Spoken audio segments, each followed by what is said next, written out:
Hello. Hi. So, some years ago I decided that the stock market was the thing for me. I became interested in the stock market. I did a lot of research and I decided to go for it. So, I was kind of clever.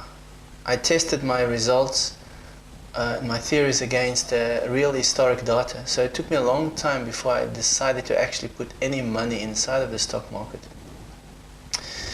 It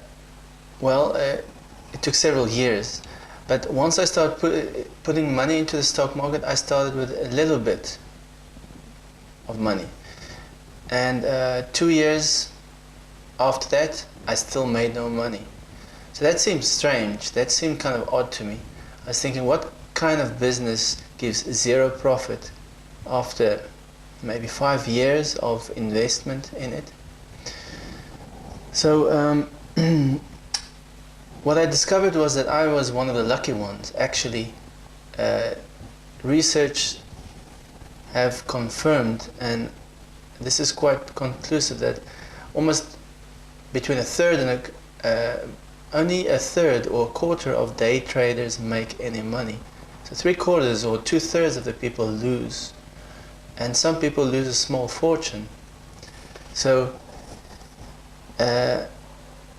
that's very that's quite a bummer, isn't it? But that's the way it goes. It seems from a distance it seems attractive and very doable, but once you're inside in the thick of things in the stock market, it's not the same when you work with real money. So for all you day traders out there, good luck and hope you can do it. Another thing I tried was music for many years. Music, for the first time you pick up a guitar and you learn how to play a song, it's addictive. You will never stop, and it's wonderful. I love it. But as an artist, you have to take your art somewhere, so you naturally feel you want to share it with people. You want to share it with as many people as possible. So, and even before you start playing guitar, there are always people saying that, making out it's very simple. Just pick up a guitar, you learn how to play guitar, you start a band, you get some gigs, you make some money, and it seems very easy when you look on MTV or you listen to a famous rock band. But behind every famous rock band, there's definitely more than 100 bands playing somewhere in their garages, or musicians who are just waiting to get that record contract, who are just waiting to be discovered, and without getting any success. And behind every band that has a gig, who's actually making some money playing in nightclubs but not famous, there are these musicians and buskers who cannot make it, who are trying every possible way they can, and time is ticking. The world is filled with these people who haven't made it in the music industry, artists, writers who did not make it, who sacrificed many years trying to do it. But sportsmen, how many tennis players do you know? And we really played tennis for many years, maybe in school, maybe invested a lot of hope and time inside it, and only a few of them become famous. Only a few of them can actually make any money out of that. It's like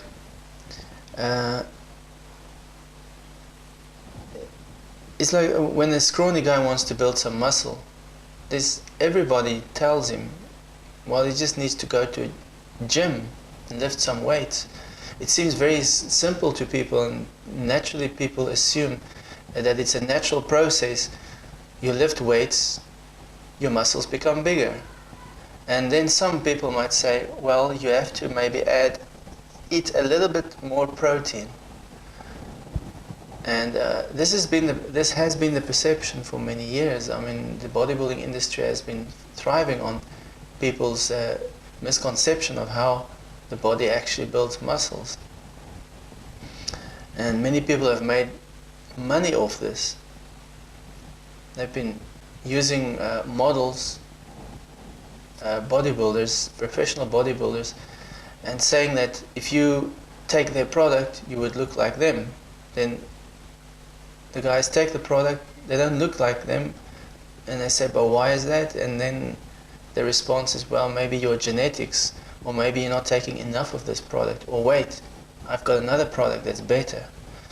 So they've been catching these young men for decades like that. But the truth is that anabolic steroids have been driving the bodybuilding industry even as early as the 1960s. This is the unfortunate truth. And now it's clear. Now it's come out. The cat is out of the bag. Everybody knows steroids have something to do with it. But people are still under misconception. It's not steroids. These bodybuilders live a very difficult life. Their lives revolve around their meal times, around their strange habits. They sacrifice a lot. And now professional bodybuilders sacrifice even more. They're not just taking anabolic steroids, they're taking growth hormone, insulin. They're taking it a step further. So yes, people have no idea what it's about. Only the guys who are really doing it, who are on the ground, they know what it's about. So the difference between thinking what something is about and when you're actually doing it, when you are the person who are trying, who you're putting in the time, you are on the ground, it's a totally different story.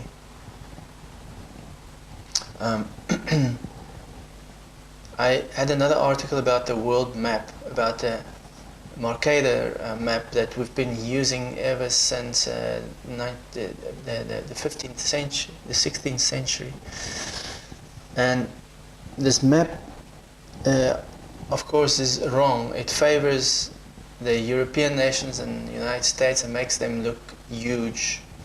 And this is the map our eyes have become accustomed to. This map also puts the richer nations on top and puts the third world nations and Australia at the bottom.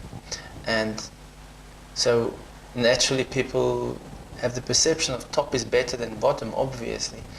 And there's no reason why the map could not be other way around. South could be on top too, right? So yes, and this map, I talked about that, and the Gurdjieff, who lived way before the Gurdjieff's map was drawn up. Now the Gurdjieff's map is one of the more accurate maps we have available today. It shows the true size of continents. But Gurdjieff did not have access to that map. But he was saying, and he told people that Asia is much bigger than people think. So the continent of Asia is huge. And he knew it was much bigger than the map indicated. Of course, Gurdjieff knew about the Mercator map because he lived in the early 20th century.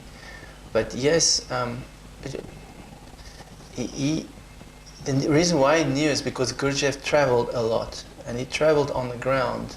Didn't have airplanes in those days, I think, but you would only know such a thing if you actually travel on the ground. Because imagine today with airplanes, people could still easily believe that the Mercator map is.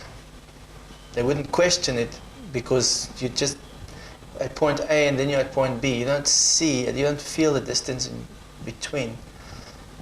So if you had to travel on the ground in the United States with a car, or no, even highways could be deceptive.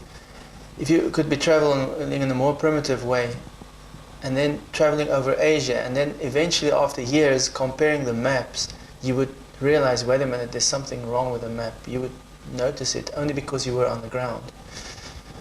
So yes, the difference when you are on the ground, what life and the situation looks like is not the same. And yeah, so if you have any questions, if you have any comments, feel free, leave the comments, send me emails if you have any questions, if there's anything you want me to discuss, and I'll see you soon.